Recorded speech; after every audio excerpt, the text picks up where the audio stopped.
Archaeologists in Britain say they've made an astonishing find. They believe they've uncovered the remains of long-lost royalty. He happens to be King Richard III. When scientists unearthed the bones of King Richard III, they expected DNA to confirm a legend, not expose something that would make even history teachers hesitate. When we come across a skeleton that we want to establish an identity for, what we have to start off by doing is building up a biological profile of that individual. The results didn't just settle a centuries-old mystery. They cracked it wide open. Inside the royal bones lay a secret that defied records, rewrote bloodlines, a question no one dared to ask about the monarchy itself.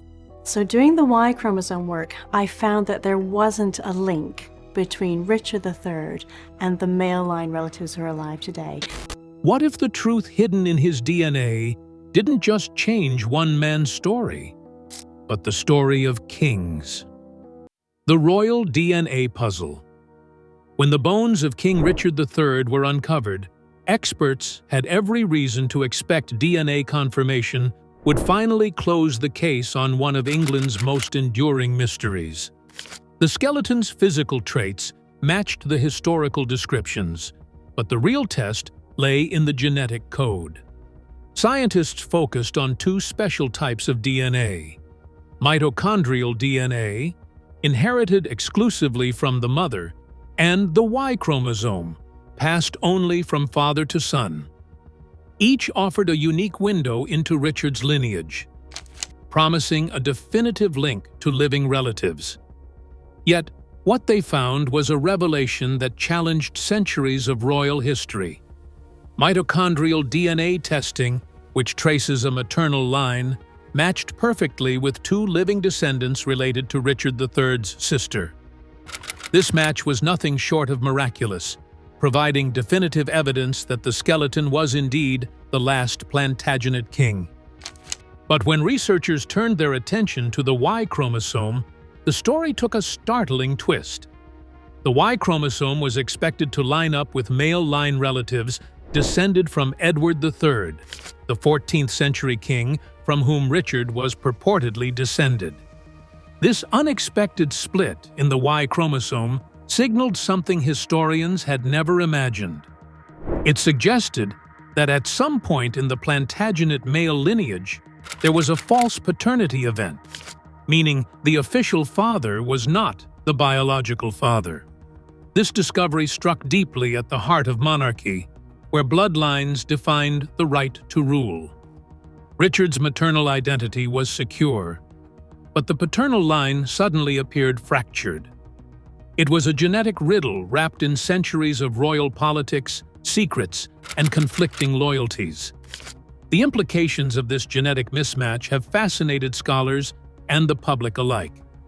If even a single false paternity event occurred generations ago, it could alter the understanding of legitimacy for countless monarchs who claimed descent from Edward III. No longer could the Plantagenet bloodline be taken at face value. The truth hid in the chromosomes, locked away for centuries until technology finally revealed it. But the puzzle was not yet solved. Questions remained about when, where, and between whom this break in the lineage happened. The DNA evidence forced historians to reconsider what was believed about royal descent. King Richard III, a figure shrouded in myth and vilification, now stood revealed not just as a man, but as a symbol of a secret that might undermine the foundations of monarchy itself. The genetic story hinted at hidden scandals, whispered rumors, and political intrigue lost to time. It was a reminder that history is often written by victors, leaving truths obscured beneath layers of legend and propaganda. Yet, this was only the beginning. The puzzle demanded more than genetics. It called for archaeological evidence and historical context to fill in the gaps. How did these findings correlate with the physical remains? Where was Richard truly buried?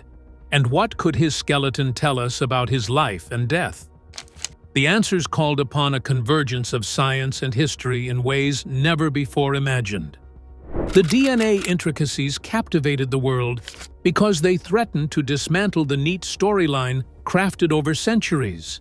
Instead of an undisputed royal heritage, we found a tangled web that humans, flawed, secretive, and complicated, wove into history. Even now, the precise details elude us, but the fact that such a fundamental question arises demands attention. The royal bloodline was no longer untouchable. That mystery, silent and potent, set the stage for rediscovering Richard III's earthly remains and the truth lurking beneath the dust and asphalt of modern Leicester. It intertwined identity, heritage, and history in a way few expected. What lay in the bones was a royal puzzle far deeper than anyone had predicted, a mystery that would force the world to rethink centuries of what it meant to be king. This genetic enigma was just the prologue. Before we unravel the full story locked in Richard's bones, we need to understand the extraordinary journey of his burial site. A forgotten grave that sparked a modern archaeological sensation, Richard's lost grave and rediscovery. For centuries, the final resting place of King Richard III was thought to be lost forever, swallowed by time and urban development. Historical accounts recorded that after his death at the Battle of Bosworth in 1485, his body was taken to Leicester and buried without ceremony at the Grey Friars Friary. Yet, by the 16th century, the friary was demolished, and the exact location of the king's grave faded into obscurity, spawning rumors of desecration and the disposal of his remains in rivers or common pits. The mystery grew more baffling as Leicester expanded. The supposed site lay beneath a busy city center, covered first by buildings and eventually by a city car park.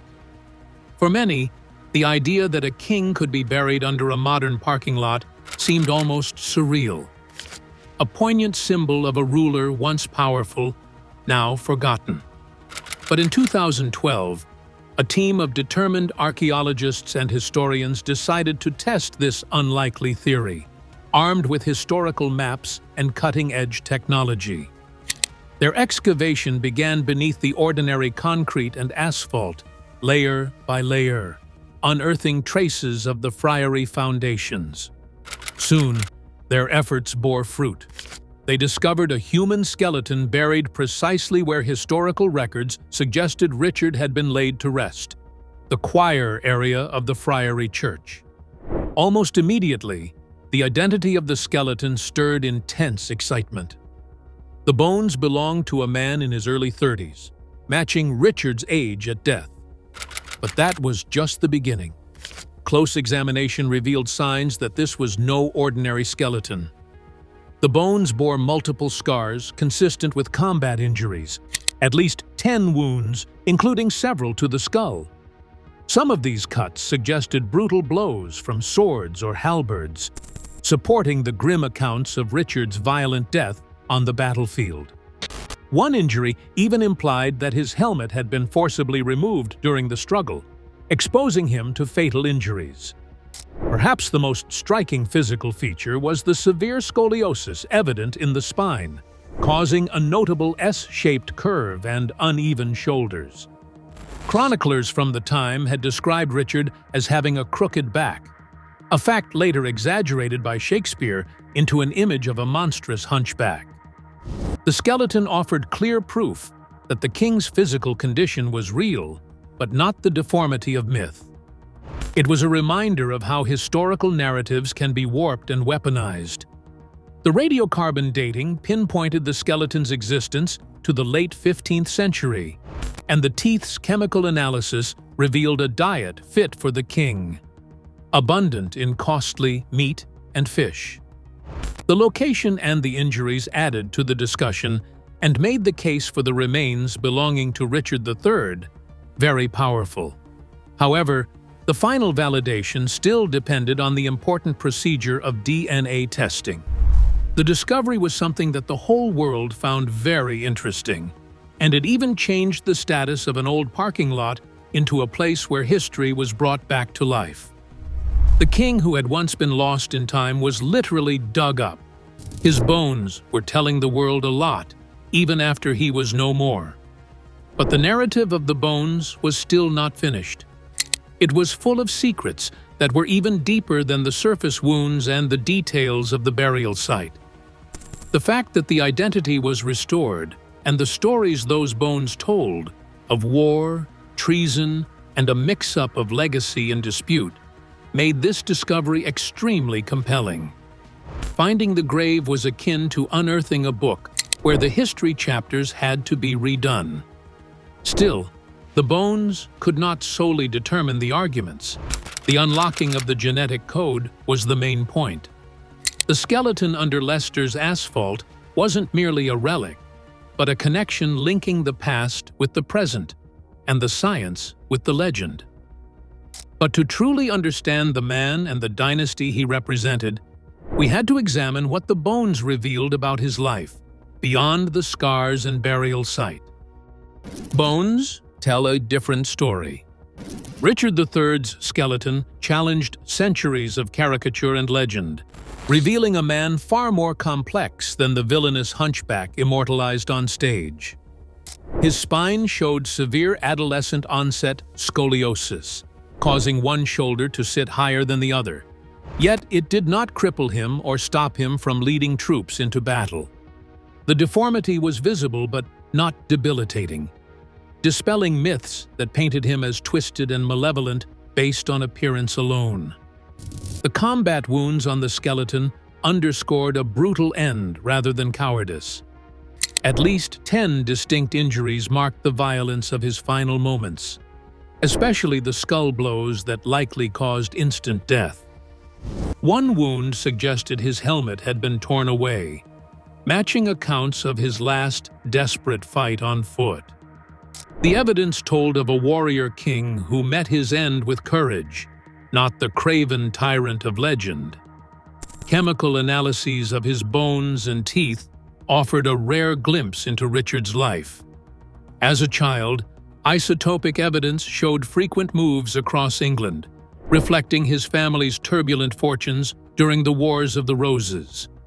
After becoming king, his diet shifted dramatically to include luxury foods like venison, swan, and crane, confirming his royal privilege.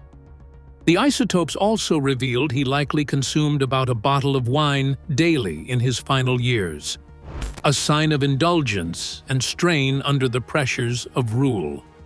These chemical footprints painted his lifestyle and status more vividly than any chronicle could. Most astonishing, forensic artists used 3D scans of his skull to reconstruct his face, layer by layer. The result was a composed, intelligent man whose features matched period portraits. DNA suggested blue eyes and light blonde hair in youth, darkening with age, allowing the world, after 5 centuries, to finally see the real Richard III. The bones told a story of distortion, torn down by evidence, a misunderstood man, weaponized by propaganda. Richard was not a monster, but a complex individual shaped by his time and circumstances. They also revealed a fiercely loyal warrior who fought to the end amid desperate chaos on Bosworth Field.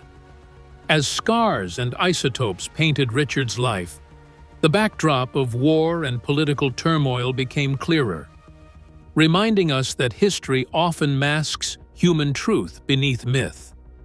His bones do not just confirm identity, they restore dignity and nuance. This humanized portrait stands in stark contrast to the dark legends spun for political gain. From buried mystery to skeletal memoir, Richard III's remains challenge us to reconsider the interplay between history, myth, and science. But while the bones answered many questions about the man, they could not fully explain the royal bloodline's genetic secret that awaited discovery. Beneath the flesh and bone, the DNA held a story far more unsettling, a secret that was poised to shake the very roots of monarchy and royal succession. Tracing maternal lineage through mitochondrial DNA. Confirming the identity of bones buried for more than 5 centuries required more than archaeology. Scientists turned to mitochondrial DNA, mtDNA, a genetic marker passed almost unchanged from mother to child. This unique signature allows researchers to trace maternal ancestry across generations, linking ancient remains to living descendants. The task was daunting, tracing 19 generations of direct female lineage from the 15th century to the present day. Genealogists focused on Anne of York, Richard III's sister, and painstakingly followed her female descendants through the centuries. Their research led to 2 living relatives, Michael Ibsen, a London furniture maker, and Wendy Duldig, a Canadian researcher. Both carried the same rare mitochondrial DNA type expected in Richard's maternal line. When scientists compared their samples to the DNA extracted from the skeleton found in Leicester, the match was almost perfect. The odds of such a match occurring by chance were astronomically low, giving strong confirmation that the remains were indeed those of King Richard III. This breakthrough, announced by the University of Leicester in 2013, closed one of history's most enduring mysteries. The bones found beneath a city parking lot truly belonged to England's last Plantagenet king. Yet this discovery told only half the story. Mitochondrial DNA can confirm maternal identity, but says nothing about paternal descent, the cornerstone of royal legitimacy in a patriarchal monarchy. Still, the maternal link bridged centuries of silence. It was a living genetic echo that had survived war, political upheaval, and historical distortion. It proved Richard III was not just a figure of myth, but a real person whose bloodline continues through ordinary people today. In order to accomplish the identification, scientists had to delve into the father's lineage, which was mainly viewed as the most accurate measure of kingship. The authority in the Middle Ages was based on the notion of an uninterrupted succession of fathers and sons, representing the divine right to rule. The Y chromosome was the one and only way for the team to trace back the male line from Edward III, the ancestor through whom Richard's descent was documented. The researchers found living male line descendants of Edward III's family, which included members of the Somerset line, and took DNA samples for comparison. If Richard's Y chromosome matched those of the living males, it would not only confirm his royal identity, but also the uninterrupted succession of the Plantagenet bloodline. The research process was painstaking. The ability to extract DNA from the Y chromosome of dead people over 500 years old was a matter of great technological challenge. Nevertheless, the scientists were determined to witness the genetic proof that was to be in favor of or against the royal genealogy of the past centuries. Surprisingly, what they found was not the end of the tale they had expected, but rather a remarkable turn of events. The Y chromosome findings were opposite to the historical accounts, hinting at an unrecorded break in the male lineage. The case, which started with royal identity confirmation, gradually morphed into one that would shake the very principles of monarchy. The paternal bloodline test was expected to confirm the dynasty's unbroken succession, but instead, it unlocked a secret that would shake the foundation of the English monarchy itself: the shocking Y chromosome discrepancy. When scientists compared the Y chromosome from Richard III's bones to that of living male relatives descended from Edward III, the results were shocking. They didn't match. The DNA revealed a false paternity event, meaning somewhere along the male line, the recorded father was not the biological one. This single genetic anomaly threatened to upend centuries of belief in the purity of royal blood. Unlike mitochondrial DNA, which follows the maternal line, the Y chromosome passes directly from father to son. the genetic thread that defined royal legitimacy in a patriarchal age. For generations, the Plantagenet dynasty was assumed to have maintained an unbroken male lineage. Yet, the Y chromosome proved otherwise. Somewhere within the 19 generations separating Edward III and Richard III, the chain had been broken, rewriting the biology behind royal succession. The implications were staggering. If the break occurred closer to Richard's time, it could mean he was not truly the son of Richard, Duke of York, invalidating his claim to the throne. If it had happened earlier, it meant entire dynasties had ruled on false assumptions. Either possibility cracked the very foundation of the monarchy, where power depended on blood deemed divine and unbroken. This revelation turned the Wars of the Roses into a historical irony. The houses of York and Lancaster had slaughtered each other over rival claims to Edward III's bloodline. But if the Y chromosome link was false, neither side may have held a legitimate genetic right to the crown. What had been seen as destiny might have been built on error, secrecy, or betrayal. Historians began revisiting old rumors long dismissed as gossip. Some pointed to John of Gaunt, Edward III's powerful son and ancestor of the Lancastrians, whose paternity was questioned even in his own lifetime. Others speculated the break occurred later, perhaps with Richard's father, the Duke of York, echoing 15th-century whispers that Richard's mother, Cecily Neville, might have been unfaithful while her husband was away at war. Once idle court rumors, these stories now carried scientific weight. Despite years of research, pinpointing the exact generation of the false father remains impossible. The truth is buried somewhere between royal scandal and forgotten history, hidden in DNA that refuses to name names. It is a ghost story written in genes, one that haunts the very concept of monarchy. More than a biological curiosity, this finding exposed the fragility of power itself. It reminded the world that kings were human, vulnerable to secrets, mistakes, and deception. The notion of divine blood gave way to the truth of flawed humanity.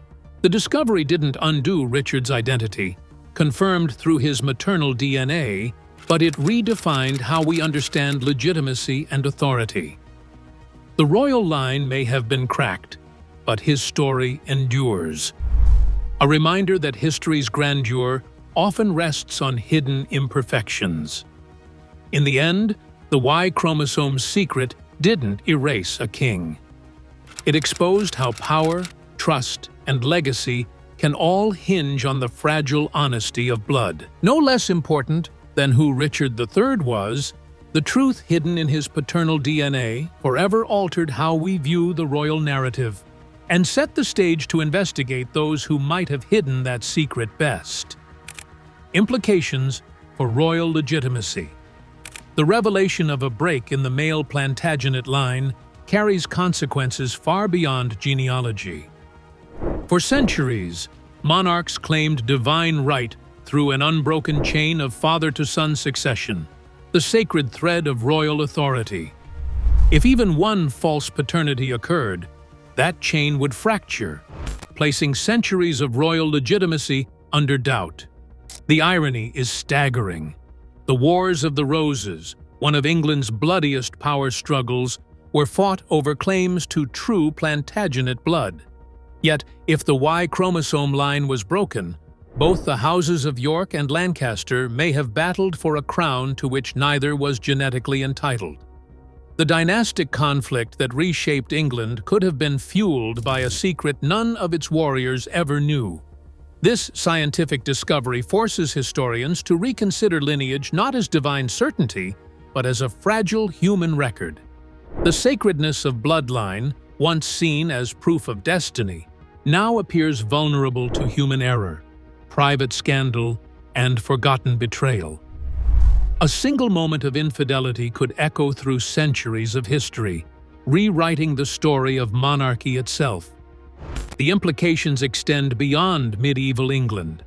The British monarchy, whose ancestry reaches back to the Plantagenets, must now live with this genetic uncertainty.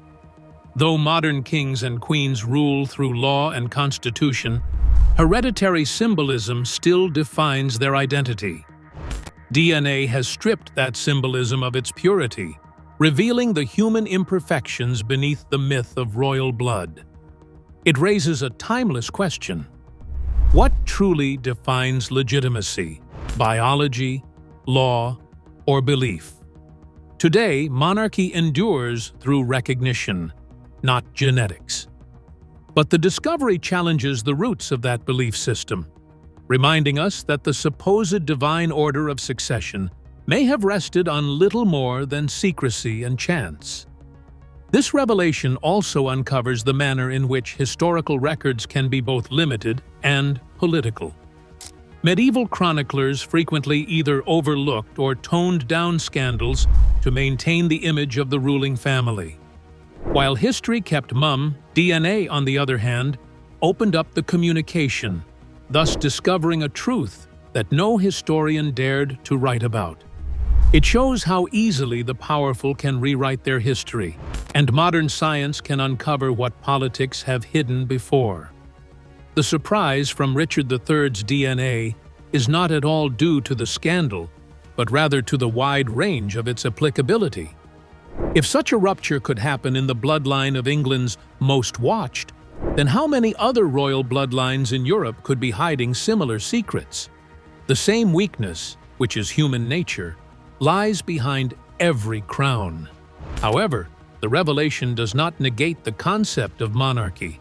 On the contrary, it presents a more humane aspect of it. It points out that, just as their people, rulers were motivated by the same emotions: love, fear, ambition, and mistake.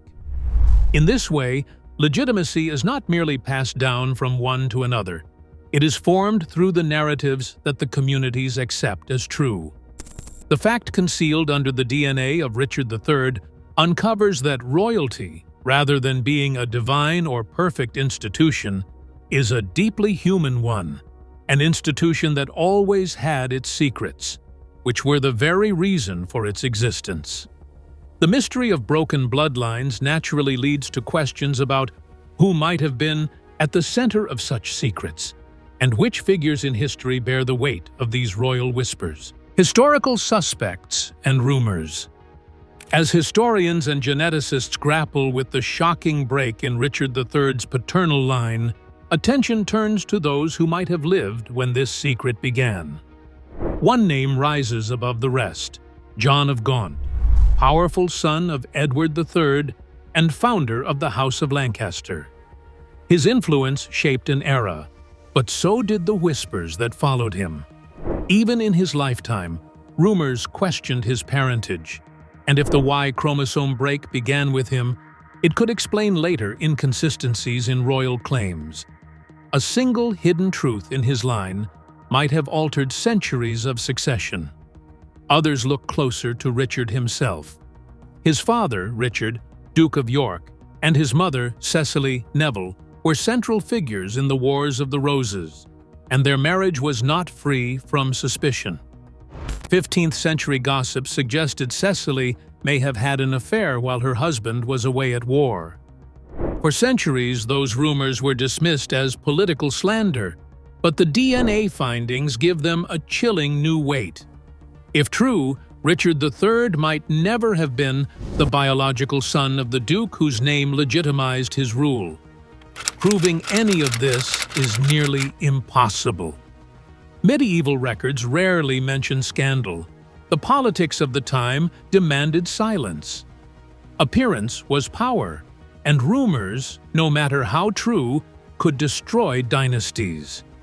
Yet DNA, indifferent to politics, speaks where scribes stayed quiet. It hints that betrayal, not divine order, may have helped shape England's royal destiny. 19 generations separate Edward III from Richard III, leaving countless places where this false paternity event could have occurred. That vast gap makes identifying the culprit, or even the century, almost impossible. Every potential suspect becomes part of a tangled web of alliances, secrets, and ambitions that defined medieval nobility. The break could belong to any of them, and that uncertainty fuels the mystery. Historians sift through chronicles, letters, and gossip, searching for cracks in the record. What they find is not evidence, but atmosphere. A world where deception and politics blurred easily. Power and blood were currency, and both could be manipulated.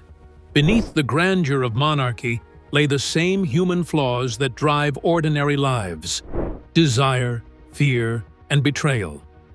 Whether the secret began with John of Gaunt, Cecily Neville, or someone long forgotten, its shadow lingers over history.